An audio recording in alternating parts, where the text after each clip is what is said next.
Olá, espero que tudo esteja bem com você. Meu nome é Everton Coimbra de Araújo. Este vídeo faz parte de uma série de vídeos que quero trazer para vocês sobre desenvolvimento de aplicações baseadas em janelas, fazendo uso do Windows Form, um framework que faz parte do .NET Framework. Eu espero que você goste desse vídeo, que você possa compartilhá-lo, possa curti-lo, possa se inscrever no canal e assim me ajudar na divulgação deste conteúdo. Vamos ao conteúdo desse vídeo então. Nós temos já implementado a funcionalidade de validação de preenchimento do text box com a pasta onde o arquivo de imagem estará. Nós vamos agora dar sequência na implementação, que é a validação de preenchimento do nome do arquivo, a exibição da imagem e a habilitação do botão de gravar. Caso você não tenha visto os vídeos onde foram implementadas as funcionalidades comentadas, você pode acessá-los por meio do link exibido no topo deste vídeo.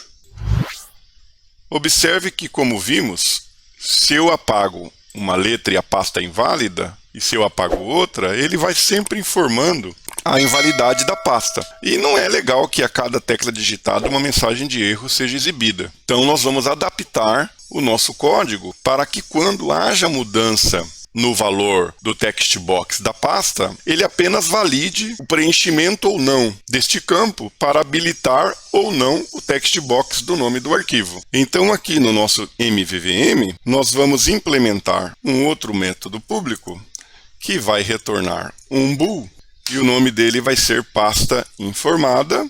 Ele vai receber um string com a pasta, vai atribuir para a pasta o valor recebido com seu devido trim e vai realizar um return com base na validação do valor da propriedade pasta. Então, caso não esteja vazia, retorna true, caso esteja vazia, retorna false.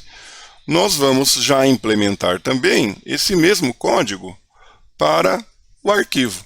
Vamos mudar aqui para arquivo informado. Colocamos aqui arquivo. Aqui é arquivo. Arquivo.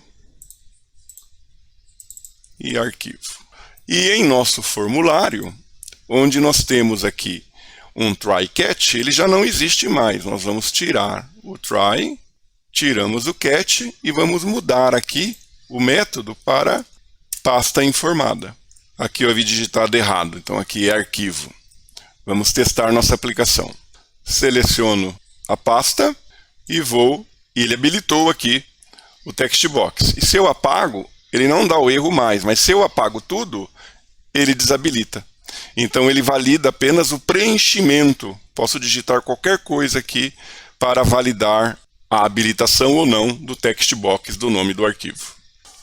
Nós temos aqui agora a situação em que temos a pasta preenchida e temos o nome do arquivo preenchido. Precisamos agora habilitar este botão para que o usuário possa então inserir a figura do arquivo escolhido aqui no Picture Box. Então precisamos habilitar este botão. Vamos ao nosso código.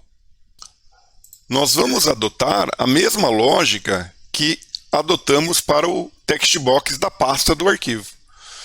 Vamos no evento text changed dele e aqui, onde habilitamos o text box do arquivo, nós vamos habilitar o botão arquivo quando o arquivo estiver informado e vamos mandar esse tbarquivo para lá. Vamos testar. Eu vou digitar aqui qualquer valor. Habilitou o nome do arquivo, vou digitar qualquer valor. Habilitou o botão de processar a imagem.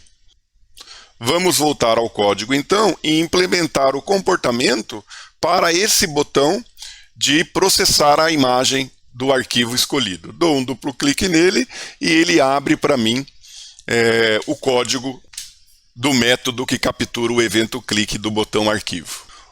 O que precisamos fazer é utilizar esses nossos métodos relacionados à validação da pasta e à validação do arquivo. Nós poderíamos, nesse caso, colocar void aqui e não retornar nada.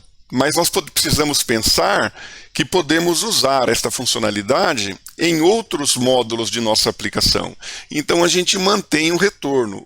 O que a gente vai fazer é tornar o envio do nome da pasta opcional, dizendo que caso ele não seja enviado, eu assumo o valor nu para o objeto. Então, na atribuição, se ela vier nula, eu não posso dar o trim. Mas caso ela venha nula, eu assumo o valor que eu já tenha na pasta informada. Eu vou adaptar o arquivo para a mesma coisa. String arquivo recebendo nulo, caso não seja nada enviado. E aqui eu vou pegar a propriedade arquivo, vou atribuir o arquivo string, mas em caso de nulo, com esse operador, eu pego o valor da variável à direita dele. No clique do botão, inicialmente, eu vou fazer o seguinte. Vou chamar aqui em nosso objeto o pasta existe. E eu não vou mandar nenhum argumento para ele. Depois eu vou chamar o arquivo existe. Apenas para teste, nós vamos trabalhar essa situação. Vamos executar. Vou digitar qualquer coisa para a pasta, qualquer coisa para o nome do arquivo e clicar no botão. Aqui ele deu um erro de referência nula para mim. É porque ele está aqui no pasta, ele está nulo, está tentando dar um trim no nulo. Isso não vai funcionar. Então eu preciso aqui usar o operador nulável. Para caso seja nulo, ele ignora tudo isso daqui e já atribui o valor de pasta. Vou fazer a mesma coisa em arquivo para evitarmos o erro. Vou executar novamente nossa aplicação. Digito qualquer coisa para a pasta, qualquer coisa para o nome do arquivo e clico aqui. Veja que a exceção foi disparada, mas nós não estamos tratando ela, por isso que ela veio para o código. Então a gente precisa aqui envolver essa instrução, botão direito aqui, venho no snippet e envolver com, escolho o try e ele já me dá o catch e eu declaro uma variável e aqui eu vou colocar uma mensagem de erro, message box show, vou exibir o erro de exception que eu recebi, colocar um título de erro para a janela, vou dar um enter aqui para ficar mais fácil a leitura, colocar aqui o botão OK e colocar o ícone de erro e ponto e vírgula. Vamos executar novamente. Digito qualquer coisa para o nome da pasta, digito qualquer coisa para o nome do arquivo, clico no botão de processamento da imagem. A pasta informada não existe. Vou selecionar uma pasta, clico no botão. O arquivo informado não existe. Vou digitar o nome de arquivo que eu sei que existe. Cliquei no botão e nada aconteceu porque o arquivo foi validado como existente. Verifique que nós temos aqui a invocação de dois métodos para realizar o que seria uma única validação. Nós podemos deixar os dois métodos existentes, possibilitando ao usuário, em qualquer outra interface, validar uma coisa ou outra. Mas podemos permitir também que ele faça todas as validações possíveis.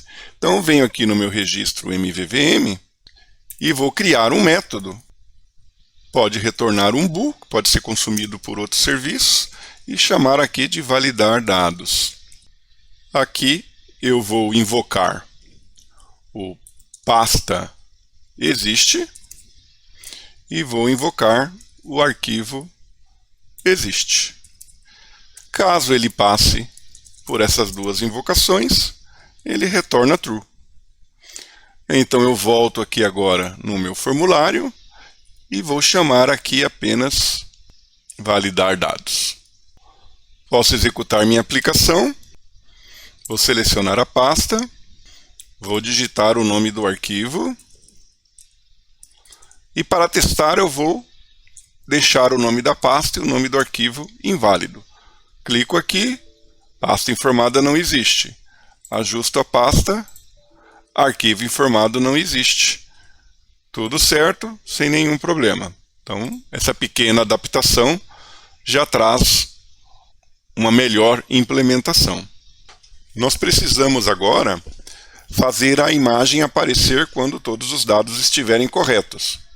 aqui, após a validação de dados ocorrer, eu vou chamar o nosso Picture Box, vou dizer que a propriedade image dele, vou dizer que ela vai receber o retorno aqui o image da classe image, eu preciso importar a classe image, e vou utilizar o método FromFile, que vai ser recuperar a imagem de um arquivo. Vamos usar o nosso objeto MVVM e o caminho completo para o arquivo. Vamos testar. Vou selecionar a pasta e vou digitar o nome do arquivo. Clico no processar e veja que a imagem foi exibida. Precisamos atentar a algumas coisas. E aqui, se for chamado o caminho completo para o arquivo e existir algum erro em relação aos dados que estão sendo validados pela linha anterior. Então, nós precisamos mudar isso também, né? Nós vamos alterar aqui o nosso MVVM, só que essa maneira que está aqui, nós estamos fazendo uso da propriedade que nós utilizamos aqui também na verificação do arquivo. Então, nós não podemos mexer aqui, que causaria uma invocação cíclica e entraria em um laço infinito. Então, nós podemos dizer, então, internamente, no nosso MVVM, nós vamos transformar esse método em privado. Ele vai funcionar perfeitamente aqui para a nossa classe, mas já não vai funcionar aqui. E nós queremos, então, fazer uma validação antes de retornar o endereço do arquivo. Então, vamos criar aqui um método público que vai retornar uma string e vamos chamar ele de obter caminho para o arquivo. Aqui nós vamos invocar o validar dados e, se tudo ocorrer bem, nós retornamos o caminho completo para o arquivo. Vamos apenas renomear aqui esse nome, como ele é privado, seguindo a convenção de semântica, vamos renomeá-lo para que comece com um sublinhado e a letra minúscula, para a gente saber durante o código que é uma propriedade privada. E agora, em nosso código, nós vamos chamar o obter caminho para o arquivo. Vamos testar.